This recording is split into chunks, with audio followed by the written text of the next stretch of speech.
All right, ladies and gentlemen, welcome back to the Capital Pulse. So today we're going to be talking about that one partner, how to fire your partner without using your own cash. And that's what we're going to be working on today. So, what are we talking about? Welcome to the Capital Pulse.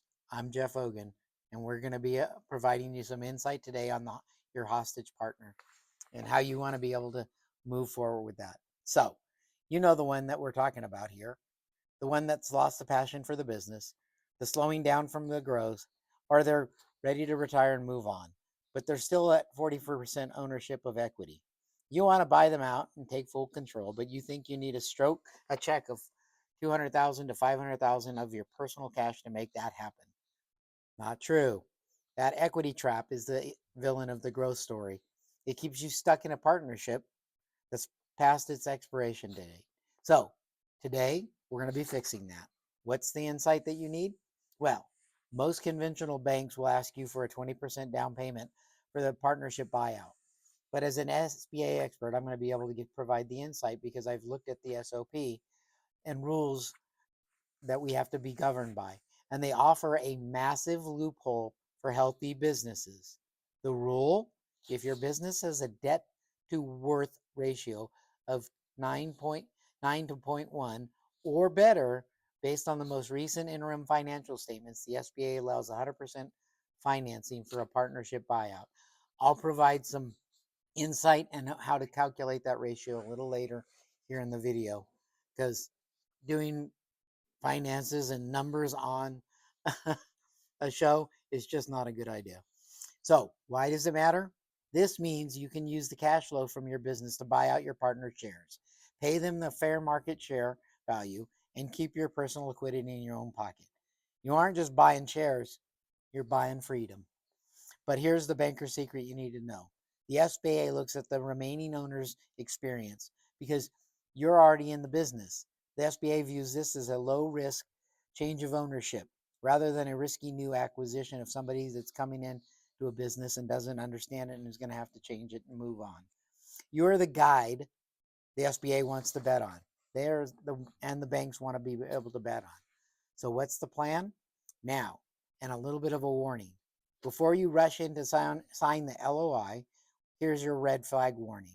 I see this happen all the time. An owner says, well, I'm going to buy out my partner and his 99%, but I'm going to keep him 1% so that I can keep him to stick around and keep him for consulting, or perhaps the revenues don't hit what we agreed on. That's a no-no. Do not do this.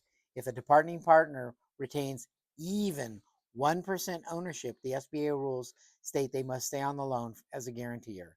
They'll have to sign papers, put up a personal guarantee, provide financial statements every year, and their personal credit will be tied to the business debt.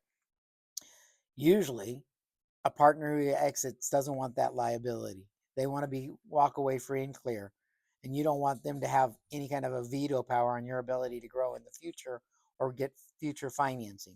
It's 100% clean break for the best terms. So, what's your action plan?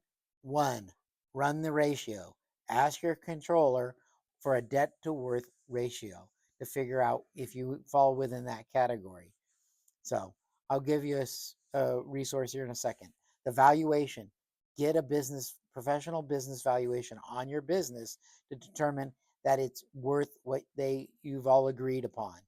And that way the SBA can also justify the price that they're going to be able to, and the lender will be able to loan against that purchase price. And make sure you have a clean break with your partner. Ensure you have a buy-sell agreement is for 100% of the business and the 100% interest of the business. You're buying them all of it. So, controllers, you need to know the math.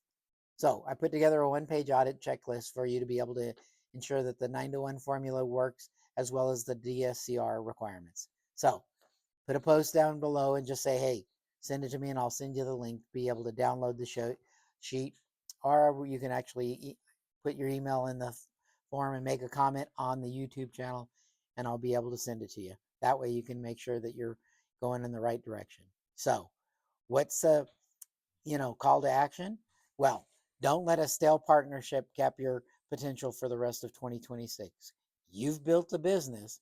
You deserve to own it for the future of it. If you got a partner already to exit and you want to see your balance sheet hit the 9 to 1 sweet spot, click the link in the bio and make sure that I get it, and I'll get it to you. That way you know. So, or reach out, we can discuss it and give you a game plan to be able to buy out the partner that you want. So, I'm Jeff Hogan. Let's keep your finger on the pulse, capital pulse of your business, and be able to grow your business in the right direction.